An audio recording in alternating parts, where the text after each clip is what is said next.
अस्सलाम वालेकुम। क्या हाल है? ठीक हैं आप लोग? रमज़ान कैसा सबका जा रहा है? माशाल्लाह मेरा तो बहुत अच्छा रमज़ान गुजर रहा है। बिल्कुल भी कोई भूख प्यास कुछ भी महसूस नहीं होती। दिन ही इतने छोटे हैं। फिर ये सहरी का टाइम है, मैं ना तकरीबन 4 बजे का अलार्म लगा लेती हूँ। तो सबसे पहले मैं उठ के वज़ू करके नवाफ़िल पढ़ लेती हूँ तहज्जुद के। फिर उसके बाद मैं किचन में आती हूँ। उतनी देर में जो मेरी काम वाली बच्ची है ना, वो सारी चीज़ें किचन में सेट कर देती है, कटिंग बोर्ड लगा के। उसके ऊपर मैं रोटियां पराठे बनाती हूँ कटिंग बोर्ड के ऊपर ना, तो बेल लेती हूँ उसके ऊपर मैं। तो तवा वगैरह रखती है, साथ चाय के बर्तन, हाँ जो मतलब कि हमने सहरी में खाना होता है ना, वो सारी चीज़ें सेट करके रख देती है। लस्सी मैं बनाती हूँ, साथ में जो है वो दूध सोडा बच्चों का बनाती हूँ। सालन अगर कोई हो तो ठीक है, वरना साथ सालन ना बच्चों को पसंद हो तो फिर आमलेट बना लेती हूँ। आज भी मैं ना आमलेट जो है वो मैंने 2 अंडों का आमलेट बना रही हूँ। प्याज रात को ही काट के रख लेती हूँ, टमाटर सब्ज़ मिर्च धनिया वगैरह। फिर सुबह पता है सहरी में इतना टाइम क्यों नहीं होता, मुश्किल से 4 बजे उठ के कभी 8 नवाफिल पढ़ लिए, कभी 10 पढ़ लिए, जितना टाइम हो पढ़ के। तो उसके बाद फिर मैं किचन में आती हूँ। तो फिर उसके बाद ज़ाहिर है आहिस्ता आहिस्ता पराठे बनाए, चाय बनी, साथ दही लस्सी और दूध सोडा वगैरह हर चीज़ तैयार करते करते फिर 5 बज जाते हैं। तो फिर मैं ही तकरीबन सबसे लास्ट में सहरी करती हूँ, वरना तो मैं पराठे साथ साथ बना के तो सबको देती जाती हूँ। तो अपना अपना जो है हम करते हैं, हम इकट्ठे ही हैं लाउंज में, लेकिन ये है कि एक साथ नहीं करते, ऐसे अलग अलग जैसे जैसे जिस चीज़ का पराठा बनता है ना, वो सहरी करता जाता है। लास्ट में फिर मेरी बारी आती है। तो आमलेट जो है वो मैंने उसमें मसाले वगैरह डाल के साथ मैंने चाय रख ली थी। बनाती सारी अफ्तारी में सहरी जो है वो मैं खुद ही हूँ, लेकिन ये है कि साथ में हेल्पर जो है वो मेरी सारा अच्छा खासा जो है वो काम साथ साथ करती रहती है। फिर पता है साथ आसानी हो जाती है। दही जो है वो मैंने रात को जमा के तो फ्रिज में रखा होता है, तो बड़ा अच्छा माशाल्लाह वो ठंडा हो गया होता है। क्योंकि गर्म दमी दही हमें नहीं पसंद बिल्कुल भी, बेशक मौसम ठंडा है लेकिन फिर भी दही जो है ना वो थोड़ा थोड़ा ठंडा ही अच्छा लगता है। तो जिस चीज़ को दही चाहिए होता है वो मैं डाल के ऐसे ही अलग अलग टेबल पे भी भिजवा देती हूँ। फिर साथ में दही की लस्सी बना लेती हूँ। दही की लस्सी के अंदर भी मैं कभी शक्कर डाल लेती हूँ, कभी चीनी डाल के, थोड़ा हल्का सा नमक डाल के, अंदर ठंडा पानी डाल के, तो उसको अच्छी तरह विस्क की मदद से ब्लेंड करके तो वो फिर मैं ना बना लेती हूँ। ऊपर से ठंडा पानी डालें तो बड़ी मज़े की दही की लस्सी बन जाती है। प्यास बिल्कुल उससे महसूस नहीं होती। दूध भी बच्चों का रात को मैं भुन के तो फ्रिज में रखती हूँ।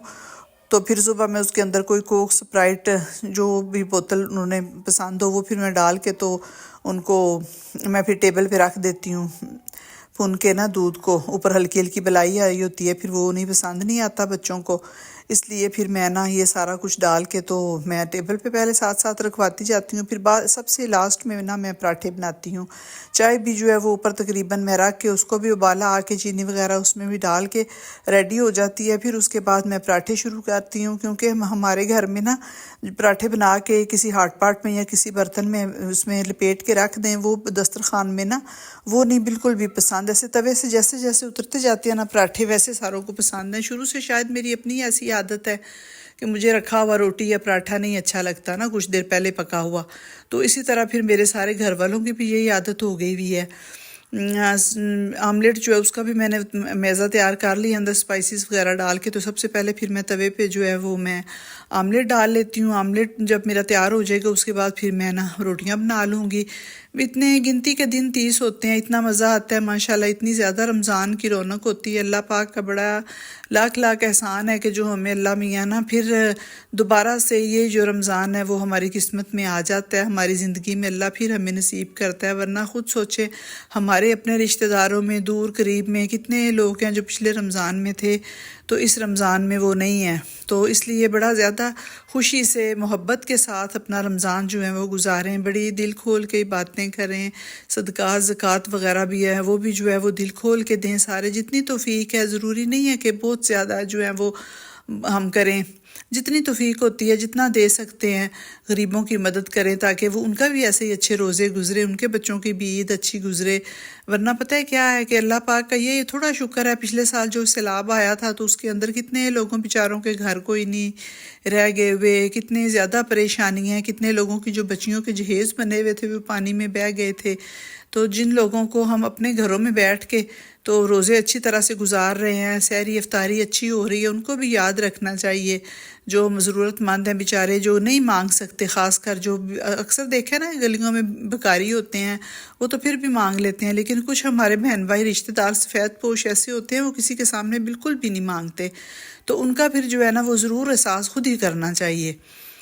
तो आमलेट जो है वो मेरा तैयार हो गया। साथ साथ मैं पराठे बनाती हूँ बलों वाले सहरी में। मेरे बच्चों को बलों वाले नाश्ते में जो पराठे हैं वो पसंद हैं। फिर मैं इस तरह एक रोटी बना के उसके ऊपर मैं देसी घी लगा के थोड़ा सा आटा मैं उसके ऊपर डस्ट करके तो फिर मैं उन पे सारों के पेड़े बना के तो मैं एक प्लेट में साथ साथ रखती जाती हूँ। फिर बारी बारी जो है ना वो पराठे जो है वो मैं बना बना के तो बाहर टेबल पे भेज देती हूँ। आमलेट मेरा अच्छी तरह पक गया हुआ था। जब भी आमलेट ऐसे बनाना हो तो पहले तवे या फ्राई पैन में डाल के तो ऊपर थोड़ी देर की ढकना वगैरह दे देना, तो बड़ा अच्छा फूला फूला बड़ा मज़े का बहुत अच्छा जो है ना वो आमलेट बनता है। खाने पीने की जितनी भी चीज़ें हैं, खाना बनाना, चाय का कोई सामान बनाना हो, खाना बनाना उसको शौक़ से खुश दिली से बनाएं तो वो अच्छा बनता है। बड़ा ज़्यादा अपने अपने घर वालों को ही बनाना होता है, कौन सा किसी के लिए बनाना होता है। तो ज़रा खुश दिली से बनाएं तो फिर सबको पता है बड़ा पसंद आता है, बच्चे खुश हो के खाते हैं।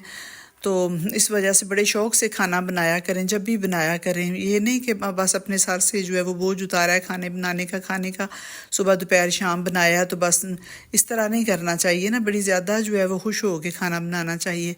फिर उसके बाद सहरी करके नमाज़ पढ़ के सूरह यासीन की तिलावत करके फिर हम सो जाते हैं। फिर उसके बाद जैसे जैसे आज तो खैर छुट्टी थी तो जैसे फिर जो मेरी तो शुरू से यही आदत है कि मैं ना दोपहर में फिर उठती हूँ, फिर क्योंकि फिर उसके बाद मैंने 1 मिनट नहीं बैठना होता अफ्तारी के टाइम तक। फिर रात को भी बड़ा ज़्यादा जो है ना वो लेट मेरी बारी आती है सोने की।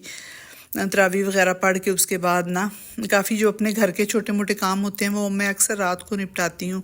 तो फिर दोपहर में मैं उठ के तो मैं ज़ोर वगैरह पढ़ के उसके बाद फिर मैं जितना भी टाइम हो तिलावत कर लेती हूँ। कोई मशीन वाशिंग मशीन जो है वो अक्सर लगाने वाली होती है, या उसके अलावा बच्ची जो है वो काम वगैरह करती रहे तो उसको कुछ बताना होता है कि ये नहीं आज तुमने सही किया या दोबारा से करो या इस तरह। फिर जो है वो रात का पता है अफ्तारी जो है जो जल्दी मैं तकरीबन ना 3 बजे से लेके 4 बजे तक मैं 2 पारे की तिलावत कर लेती हूँ। फिर उसके बाद जो है वो मैं किचन में जाके तो अफ्तारी की तैयारी शुरू कर लेती हूँ। पता है दिन छोटे भी इतने लंबे नहीं हुए। पहले तो रमज़ान में ना काफ़ी लंबा दिन होता था, दोपहर में भी सब सो जाते होते थे, लेकिन अब यही है कि बच्चे जब कॉलेज यूनिवर्सिटी से आते हैं तो बस फिर वही सोते हैं। मैं जब सहरी करके सोना होता है तो उसके बाद फिर मैं ना तकरीबन 11-12 बजे उठती हूँ। तो उसके बाद फिर मैं बिल्कुल नहीं लेटती ना बैठती ना।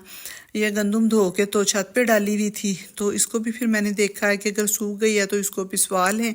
अक्सर ये होता है ना कि वैसे ही हम लोग वैसे ही साफ़ करके तो छान के तो पिसवा लेते हैं, लेकिन उसमें कभी कभार ना ऐसे कोई मिट्टी वगैरह या दांतों के नीचे होती है ना, ऐसे रेत या कुछ ना कुछ बीच में होता है। तो फिर मेरी कोशिश यही होती है कि जब धूप का सीज़न हो ना तो उस वक़्त फिर मैं गंदम को धुलवा के पास बैठ के तो खुद से धुलवा लेती हूँ। तो फिर उसको 3-4 दिन धूप लगे तो बड़ी अच्छी सूख जाती है। फिर उसके बाद उसका इतना अच्छा आटा होता है, बिल्कुल जैसे ना सफ़ेद मैदा हम लोग जो बाज़ार से मैदा लेते हैं ना, जो धुली हुई गंदम का बिल्कुल आटा ऐसे होता है कि जैसे हम लोगों ने ना मैदा की रोटियां बनाई हैं, बहुत अच्छी वाइट होती हैं। तो एक तो फिर अपना जो होता है वहम होता है थोड़ा सा, तो साफ़ सुथरा जो है वो आटा जो है वो घर का तैयार हो जाता है। तो इसलिए थोड़ी सी मेहनत 2-3 दिन करनी पड़ती है। एक दफ़ा धुलवाए फिर इसको 3-4 दिन चेक किया, गंदम सूख गई तो फिर पिसवा लेते हैं।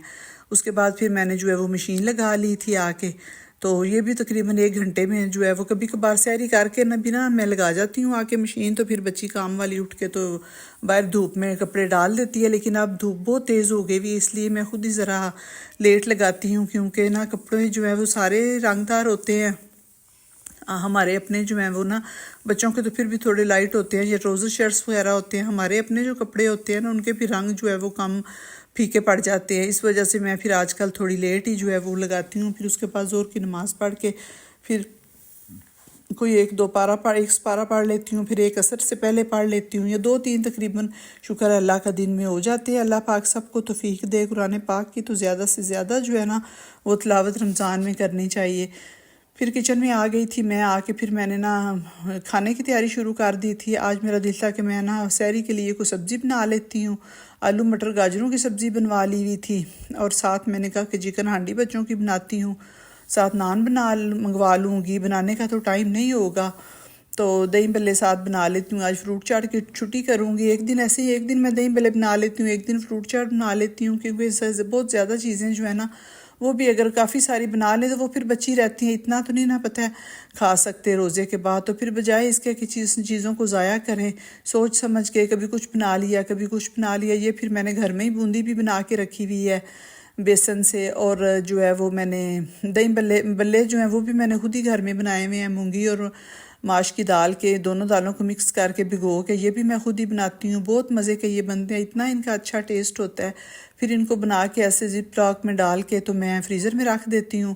पूरा महीना जो है ना वो रमज़ान का बड़ा अच्छी तरह से जो है ना वो गुजर जाता है। थोड़े बनाए थे, लेकिन ये है कि फिर 1-2 दिन के वक्फे के बाद बनाती हूँ ना तो पूरे आ जाते हैं मेरे रमज़ान में ना। 2-2 पैकेट में बना के तो इस तरह हर चीज़ के रख देती हूँ। तो जो चिकन हांडी है उसके लिए भी मैंने एक बड़े साइज़ का प्याज और अंदर 2 सब्ज़ मिर्चें डाल के तो उसको मैंने बॉईल कर लिया है पहले, ताकि ना इसकी चिकन हांडी की थोड़ी सी जो ग्रेवी है ना वो बड़ी पिसी हुई हो, बड़ी मज़े की जो है ना वो ग्रेवी इसकी होती है। तो दूसरा जो कच्चा प्याज है वो बेशक जितना भी मर्ज़ी उसको भून लेना, वो फिर इतना मैश नहीं होता। इसलिए जितने भी होटलों वाले हैं वो सारे जो भी ग्रेवी बनाते हैं ना होटलों में, चिकन कढ़ाई, हांडी, जलफ्रेज़ी, जिस तरह वो ऐसे ही चिकन वो प्याज को पहले बॉयल कर लेते हैं तो फिर वो अंदर डालते हैं। ये इसका सब्ज़ी का भी मेरा मसाला जो है वो तैयार हो गया था, तो इसको भी फिर मैंने ना मसाला भून के तो अंदर मैंने सब्ज़ी डाल दी है। थोड़ी सी 2-3 गाजरें ली थी, 2 आलू लिए थे और थोड़े से मटर डाल के तो मैंने कहा सहरी के लिए सालन बन जाएगा। सहरी में सब्ज़ी मज़े की लगती है। और ये तकरीबन ना 700 ग्राम बोनलेस चिकन मैंने लिया था। तो प्याज जो है उसको भी मैंने अच्छी तरह ब्राउन कर लिया ऑयल के अंदर, और अंदर मैंने अदरक लहसुन का पेस्ट भी डाल दिया, थोड़ा सा मैंने भुना हुआ ज़ीरा इसके अंदर डाल दिया है। तो इसको अच्छी तरह मैं चिकन की भुनाई कर लूँगी, चिकन हांडी की ना। तो ये है कि फिर हम लोग ना अफ्तारी की तो 2-3 चीज़ें अफ्तारी की हो जाती हैं साथ खाने का। कभी पुलाव बिरयानी बना लेती हूँ, कभी फिर इस तरह मैं कोई, बच्चों को सब्ज़ी तो इतनी पसंद नहीं आती अफ्तारी में ना खाने के साथ, तो फिर मैं इस तरह को भी कोई चिकन हांडी, चिकन कढ़ाई वगैरह, या कल मैंने रोस्ट बना लिया था। इस तरह ना फिर मैं डिफरेंट करके तो मैं बना लेती हूँ ताकि इनके रोज़े होते हैं वो भी खुश हो जाएं। ये फिर मेरा जो है वो उसमें मैंने आधी चम्मच मैंने सफ़ेद मिर्च डाली है, आधी चम्मच मैंने काली मिर्च कुटी भी डाल ली है, 1 चम्मच जो है वो मैंने सूखा धनिया, और ½ टी स्पून जो है वो मैंने नमक डाल के तो अच्छी तरह मसाले जो हैं वो इसके मैं भून लूँगी। फिर मैंने आधा कप पानी डाल के तो इसको मैंने ना पकने के लिए थोड़ी देर रख दिया था कि चिकन अच्छी तरह गल जाए। फिर सब्जियां मैंने काट ली थी, पकौड़ों का सामान भी मैंने बहुत थोड़ा सा काटती हूँ, बहुत ज़्यादा ऐसे गमले भर के मैं नहीं घोलती कि बजाय इसके कि फिर बाद में वो फ्रिज में ही पड़ा रहे, काला होता रहे। 1-2 आलू लेती हूँ, 1 प्याज लेती हूँ, थोड़ी सी पालक अंदर डाली है, थोड़ी सी गोभी डाली है, 1 बैंगन आधा डाल ली है। तो इस तरह फिर 1 दिन का जो है ना ये काफ़ी हो जाता है। इतने ही पकौड़ों की 1 आध प्लेट जो है ना वो बड़ी हो जाती है। तो एक ये भी टिप्पे के पकौड़ों की जब सब्जियां काट के धो के अच्छी तरह ड्राई कर लेना, फिर उसके ऊपर 1 टीस्पून नमक डाल के तो उनको अच्छी तरह मिक्स करके ना तो उसको थोड़ी देर 5-10 मिनट के लिए रख दें। फिर उसके बाद ना इससे खुद ही जो अपना ये पानी छोड़ते हैं ना सब, जितनी सब्जियां और नमक है, तो उसके बाद फिर जब फ्राई करने लगे उस वक्त अंदर बेसन डाल के तो इसके जो है ना वो बैटर तैयार कर लें। तो इस तरह मैं हमेशा पहले नमक डाल के सब्जियों में तो रख लेती हूँ। अब ये जो चिकन हांडी का मेरा मसाला है वो भी अच्छी तरह उसकी भुनाई हो गई। आधा कप मैंने इसके अंदर दही डाल दी है, तो इसको थोड़ा सा भून के तो फिर उसके बाद मैं ना इसको थोड़ी देर के लिए रखूँगी। फिर बाकी साथ तैयारी करके, दही भल्ले भी तकरीबन मेरे तैयार ही हो गए हुए हैं, तो वो भी अच्छी तरह से जो पानी में फूल गए थे तो उनको पानी निचोड़ा है, उनको निचोड़ के अच्छी तरह नीम गर्म पानी डाला था। तो जितनी भी इसमें चिकनाई थी जिस ऑयल में मैंने फ्राई किए हुए थे वो सारा ऑयल ऐसे ही नीम गर्म पानी में निकल जाता है। इस तरह फिर बड़े लाइट से जो है वो दही भल्ले हमारे हो जाते हैं। अच्छी तरह इनको निचोड़ के तो अंदर डाल लें। 1 मैंने आलू बॉयल कर लिया था, 1 मैंने प्याज काट ली थी। अफ्तारी के टाइम पता है आसानी हो जाती है, ये जो हम पहले इमली की चटनी बना के रख लेते हैं, सब्ज़ चटनी बना के रख लेते हैं, फिर ज़रा ना आसानी हो जाती है अफ्तारी बनने में ना, थोड़ा टाइम लगता है। साथ में बाकी चीज़ों का जो नमाज़ें वगैरह पढ़ने का टाइम जो है वो मिल जाता है। पता है खाने के अफ्तारी के बनाने के दरमियान में एक दफ़ा फिर असर का टाइम भी आता है। फिर इस तरह कुछ चीज़ें तैयार की हुई हों तो फिर असर की नमाज़ पढ़ के फिर कोई 1 आध पारा बंदा पढ़ लेता है। जब भी टाइम मिलता जाए ना, थोड़ी बहुत साथ के साथ रमज़ान में लाजमी तिलावत करनी चाहिए। ज़्यादा से ज़्यादा हर अमल से ज़्यादा जो है ना कुरान पाक ज़्यादा से ज़्यादा पढ़ने का सवाब मिलता है। तो इसलिए कोशिश करनी चाहिए हमारे जितने भी रोज़मर्रा के काम हैं ना अफ्तारी सहरी के, इनको थोड़ा मुख्तसर से मुख्तसर करें, बजाय इसके कि बहुत ज़्यादा वैरायटी हो। तो थोड़ी मुख्तसर कर लें अपनी सहरियों अफ्तारियों को, तो साथ साथ अपने जो अमल हैं वो भी साथ साथ करते रहें। दही के अंदर मैंने थोड़ा सा जो चाट मसाला डाला है, दही बड़ा मसाला डाल के 2 चम्मच चीनी डाल के उसको मिक्स कर लिया है। तो ये निचोड़ लिए थे दही भल्ले और फुल्कियाँ वगैरह, अंदर प्याज आलू डाल के, तो बस ये मेरे डन हो गए हैं। इसको फिर मैं थोड़ी देर फ्रिज में रखूँगी, फिर बाद में जब ठंडे हो जाएंगे अच्छी तरह, फिर उसके बाद फिर मैं इसके ऊपर पापड़ी भी मैंने होममेड ही घर में बना के फ्रीज़र में पैकेट में डाल के रखी हुई है। बड़ी मज़े की मेरी पापड़ी भी तैयार हो गई हुई है। तो वो फिर मैं इसके ऊपर डाल के तो मैं सर्व कर दूँगी। अब चिकन हांडी का जो मेरा चिकन है वो भी अच्छी तरह उसकी भी बुनाई हो गई हुई है। उसके अंदर भी मैंने दही डाल के उसको मज़ीद भून लिया था। फिर ये एक पैकेट क्रीम का डाला है, तो इसके अंदर ये पैकेट के अंदर थोड़ा सा पानी डाल के तो ये भी फिर मैं इसमें डाल दूँगी। ऊपर थोड़ी सी कसूरी मेथी डालूँगी और गरम मसाला वगैरह डाल के, तो ये भी फिर डन हो जाएगा। फिर उसके बाद जो है वो मैं पकौड़ों का उसमें नमक, सब्जियों के अंदर जो नमक है वो डला पड़ा है। फिर इसके बाद मैं फ्राई कर लूँगी अच्छी तरह। इसमें क्रीम डाल के थोड़ी देर भूनना चाहिए ना। तो फिर उसके बाद मैंने कसूरी मेथी इसके ऊपर डाल दी है। तो आधी को मैंने शिमला मिर्च लिया, 1 मैंने टमाटर लिया, थोड़ा सा प्याज लेके उसको मैं क्यूब्स में काट के, तो थोड़े से मक्खन के अंदर उसको भी मैं फ्राई करके ना, तो जिस जैसे तड़का लगाते हैं ना वो मैं इसके अंदर ऐड करूँगी। तो बड़ा मज़े का जो फ्लेवर है ना चिकन हांडी का, बहुत मज़े का, इस तरह क्रीमी चिकन हांडी का बड़ा ऐसे ना इन्हेंस हो जाता है इसका जो फ्लेवर है ना। इस तरह ज़रूर लाजमी इसमें ये थोड़ी सी वेजिटेबल कटी हुई अदरक वगैरह डाल देना, तो बहुत मज़े का इसका टेस्ट होता है, बड़ा मज़े का, मेरे बच्चों को पसंद आता है ना। तो इस तरह थोड़ा थोड़ा जो भी खाने हैं उनको थोड़ा थोड़ा डिफरेंट जो है टेस्ट देते रहें, तो घर वालों को बहुत ज़्यादा पसंद आता है। चलें, ये भी अब मेरी चिकन हांडी भी तकरीबन मेरी डन हो गई है। इसके अंदर थोड़ा सा मैंने गरम मसाला डाल के तो इसको भी मैं उसके उतार के रख दूँगी। अब थोड़ा ही टाइम रह गया हुआ है, तकरीबन आधे घंटे से भी थोड़ा टाइम है। तो अब मैं अपना जो है वो फ्राई शुरू कर दूँगी। ये पहले मैंने नमक डाल के सब्जियों में पकौड़ों का मिक्सचर बना के रखा हुआ, तो अब मैंने इसके अंदर बेसन डाला है, नमक मिर्च डाल के, नमक फिर मैंने नहीं बाद में डाला, थोड़ी सी अजवाइन डाली है, तो सूखा धनिया कुटा हुआ डाला है, सुरख मिर्ची और हल्दी वगैरह डाल के, तो इसको मैंने मज़ीद इसमें पानी नहीं डालना, एक कतरा भी पानी नहीं जाएगा, बल्कि सारे पकौड़ों जब से पहले मैंने नमक डाला एक कतरा भी मैंने इसके अंदर पानी नहीं डाला। बस जो सब्जियों ने छोड़ा हुआ पानी वही है, उसके अंदर ही बड़ा इसका ना लाइट सा बड़ा मज़े का मिक्सचर जो है वो तैयार हो जाएगा।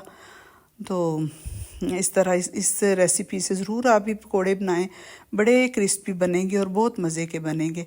ये देखिए मैंने सिर्फ 3 के 4 टेबलस्पून मैंने इसके ऊपर बेसन डाला है और मसाले डाले हैं, नमक पहले ही मैंने डाल के इसको मिक्स कर लिया हुआ था। तो बहुत मज़े का जो है मेरे पकोड़े फ्राई हो के बहुत अच्छे बने थे, ऐसे क्रिस्पी से बन गए हुए थे बिल्कुल। जब मैंने निकाल के उसको प्लेट में डाले थे तो ऐसे उसकी आवाज़ आ रही थी, इतनी ये क्रिस्पी थे। फिर मैंने रोल्स फ्रिज में निकाल के थोड़ी देर पहले ही निकाल के रख लिए थे, तो अब मैंने कहा अब थोड़ा टाइम रह गया, 20 मिनट तकरीबन रह गए, आज फ्राई 2 ही चीज़ें करनी थी। तो ये स्प्रिंग रोल पहले मैंने बना के ये भी रखे हुए हैं, समोसियाँ भी रोज़ों से एक दिन पहले बना ली थी, इमली की चटनी, चने बॉयल, इस तरह की थोड़ी बहुत जो है प्रिपरेशन है वही की थी, कोई इतनी ख़ास फ्रीज़र तो भरा कोई नहीं था चीज़ों से। फिर पता है साथ के साथ बनते रहते हैं जैसे जैसे ख़त्म होते हैं। मैं जितना जिसने खाना होता है मैं उनसे पूछ के बनाती हूँ, फ्राई करती हूँ चीज़ें ना, कि फिर बाद में ये है कि ज़ाया ना हो, बजाय ज़ाया करके तो उसको फेंकने के या फिर बाद में किसी को देने के, बेहतर है कि बंदा बना ही उतनी चीज़ ले। बासी चीज़ें पता रमज़ान के इफ्तारी के बाद तो बेशक बाहर कोई मांगने वाला भी आए तो उसको भी फिर बंदा अच्छा नहीं लगता देते हुए इस तरह की चीज़ें, तो बेहतर ये है कि बनाई थोड़ी लेना। तो बड़े मज़े के जो हैं ये देखे दही भल्ले मेरे कितने अच्छे जो हैं वो तैयार हो गए हैं, ठंडे हो गए हुए थे फ्रिज में। ये पापड़ी भी मैंने बना के तो जिप लॉकर में डाल के तो मैंने ना इसको फ्रीज़र में रखा हुआ है, ये भी पूरा महीना पड़ी रहेगी तो ये ख़राब नहीं होगी, इतनी क्रिस्पी ये पापड़ी भी तैयार हो गई हुई है ना बहुत ज़्यादा। तो फिर इसके ऊपर थोड़ा सा मैंने चाट मसाला डाल दिया, थोड़ी सी इमली की चटनी डाल दूँगी और थोड़ी सी सब्ज़ चटनी डाल के, तो ये बहुत मज़े के बन जाएंगे। पता है हर चीज़ देखें अब इसमें घर की बनी हुई है, हर कोई चीज़ भी जो है वो मैंने बाहर से नहीं मंगवाई। बूंदी, दही बल्ले जो बड़े हैं वो, और ये पापड़ी है, इमली की चटनी, सब्ज़ चटनी, तो ख़ुद सोचें ना जो चीज़ घर में बनी हो वो कितनी को साफ़ सुथरी होती है और कितनी ज़्यादा वो खाने पे दिल करता है। तो कोशिश यही करनी चाहिए कि रमज़ान में बाहर की चीज़ों से अवॉइड करना चाहिए, जितनी भी चीज़ें हैं वो घर में तैयार कर लेनी चाहिए। तो ये देखें स्प्रिंग रोल मेरे जो है वो तैयार हो गए हुए हैं, फ्राई हो गए हुए हैं। मैंने बहुत ज़्यादा गर्म ऑयल नहीं था किया। समोसी जो चीज़ इससे बनती है ना पट्टियों से जो हम बाज़ार से लेते हैं, इनको जब भी फ्राई करना है ना तो थोड़े से ठंडे ऑयल में डाल लें, ये फिर बड़ी अच्छी क्रिस्पी सी बनती हैं। फिर अब मैं साथ के साथ पकोड़े डाल के तो मैं फ्राई करती जाऊँगी। तो साथ साथ मैं निकाल के बिल्कुल 5-10 मिनट 5 के 6 मिनट रह गए हुए थे अफ्तारी में, तो मैं ऐसे इन टाइम पे फ्राई करती हूँ कि फिर ऐसे ही मैं बाहर जो है ना वो भिजवा देती हूँ। टेबल पे अफ्तारी पड़ी हुई होती है तो फ्राई करके तो फिर मैं साथ के साथ ही जो है वो मैं रखवाती जाती हूँ। तो शुक्र है अल्लाह का, बड़ा टाइम पे हर चीज़ जो है वो तैयार हो जाती है, कभी भी लेट नहीं हुए, ना सहरी में ना अफ्तारी में। अल्लाह पाक सारों को ऐसे ही अच्छी तरह से रोज़े की सहरियाँ और अफ्तारियाँ करने की तौफीक दे। ये मेरी जो मुख्तसर सी जो है वो अफ्तारी तैयार हो गई है माशाल्लाह से, बहुत मज़े की हर चीज़ बनी थी। अगर आपको मेरी वीडियो अच्छी लगी है तो मेरे चैनल को सब्सक्राइब कर दें, लाइक कर दें, शेयर कर दें। अल्लाह हाफिज़।